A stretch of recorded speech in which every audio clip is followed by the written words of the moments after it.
차용증에 이자를 안 쓰면은 이자 발생이 없습니까?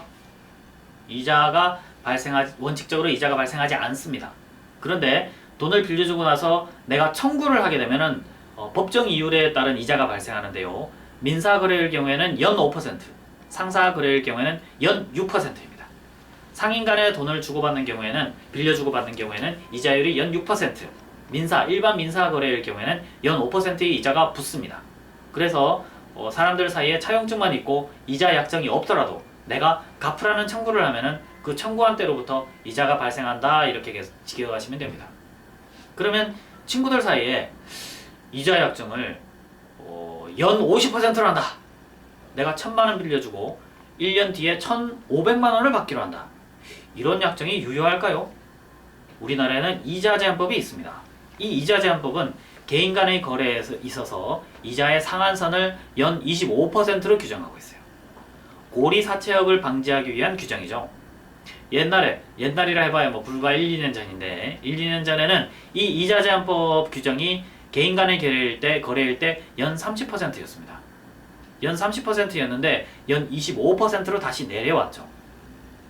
대부업자의 경우에는 어떨까요? 내가 대부업자한테 빌렸다. 대부업의 등록에 관한 법률에 의해서 대부업법으로 대부업자로 등록이 된 사람과 거래를 하는데, 그 사람과의 거래에서 내가 돈을 빌렸다. 그런 경우에는 연 이자의 상한선은 34.9%입니다. 처음에는 49%였어요. 이자 제한법이 처음 생겼을 때는 49가 되더니 44가 되더니 39가 되더니 이제는 34.9로 또 내려왔습니다.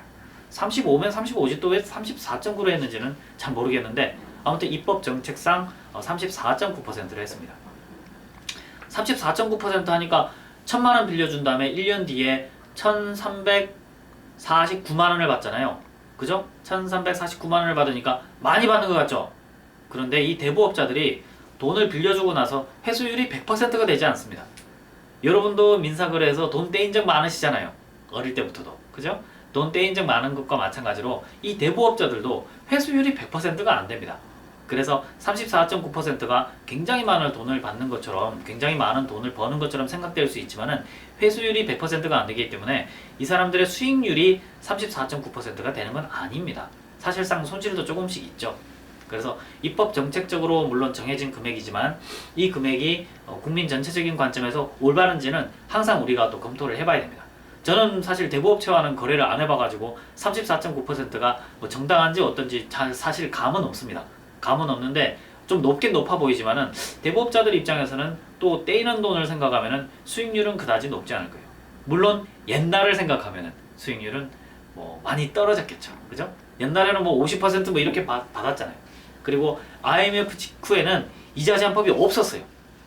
1년에 100% 받아도 돼. 200% 받아도 돼. 그 옛날에는 그랬었어요.